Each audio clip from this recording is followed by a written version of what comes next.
আফ্রিকার পূর্বাঞ্চলের দেশ মোজাম্বিকে প্রেসিডেন্ট নির্বাচন ও এর ফলাফল নিয়ে সহিংসতায় দেশটিতে নৈরাজ্য দেখা দিয়েছে।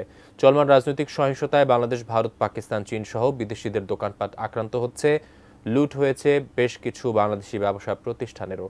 তবে এখন পর্যন্ত কোনো বাংলাদেশির হতাহতের খবর পাওয়া যায়নি। চলমান নৈরাজ্যের কারণে সেখানে অবস্থানরত বাংলাদেশিদের মধ্যে দেখা দিয়েছে উদ্বেগ, উৎকণ্ঠা।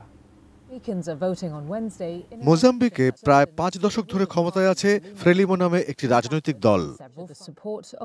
গত 9 অক্টোবর এখানে নির্বাচন অনুষ্ঠিত হয়।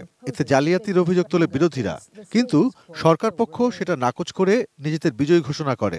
এই নিয়ে বিতর্কের মধ্যে মোজাম্বিকের শীর্ষ আদালত ক্ষমতাসীন ফ্রেলিমো দলের ড্যানিয়েল চ্যাপোকে প্রেসিডেন্ট নির্বাচনে বিজয়ী ঘোষণা করে। Proclama eleito presidente da República de Moçambique o cidadão Daniel Francisco Chapo.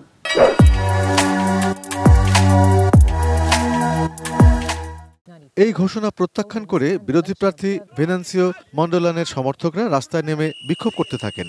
Police প্রশাসনের বড় অংশও বিক্ষোভকারীদের সঙ্গে এক হয়ে যায়। এই সুযোগে দুর্বৃত্তরা বিভিন্ন ব্যবসা প্রতিষ্ঠানে হামলা ও লুটপাট চালাচ্ছে। প্রত্যক্ষদর্শীরা জানায়, রাজধানী মাপুতোয় বিক্ষোভ ব্যাপক আকার ধারণ করেছে। সেখানে এবং তার আশপাশে লুটতরাজও চলছে নির্বিচারে। লুটপাট ঠেকাতে আইন শৃঙ্খলা রক্ষাকারী বাহিনী বা প্রশাসনের কোনো তৎপরতা চোখে পড়ছে না বলে অভিযোগ করেছেন স্থানীয়রা। দক্ষিণ আফ্রিকার উত্তর পূর্ব সীমান্ত লাগোয়া দেশ মোজাম্বিকে ঠিক কতজন বাংলাদেশি থাকেন সে বিষয়ে স্পষ্ট কোনো তথ্য পাওয়া যায়নি। তাছাড়া সেখানে বাংলাদেশের কোনো দূতাবাসও নেই। দক্ষিণ আফ্রিকায় বাংলাদেশ মিশন থেকে সেখানে যোগাযোগ রাখা হয়।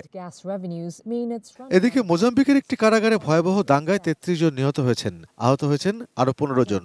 এছাড়া দাঙ্গার সময় কারাগার থেকে 1500 জনের বেশি বন্দী পালিয়ে গেছেন। পুলিশ বলছে, বিতর্কিত নির্বাচনের ফলাফলকে ঘিরে চলমান রাজনৈতিক অস্থিরতার সুযোগ নিয়ে মোজাম্বিকের একটি কারাগার থেকে 1500 জনের বেশি বন্দী পালিয়ে যান। যদিও পালিয়ে যাওয়ার পর প্রায় 150 জন পলাতক বন্দীকে আবারও গ্রেপ্তার করা হয়েছে। Arpan Maitra, desk report, ATN news.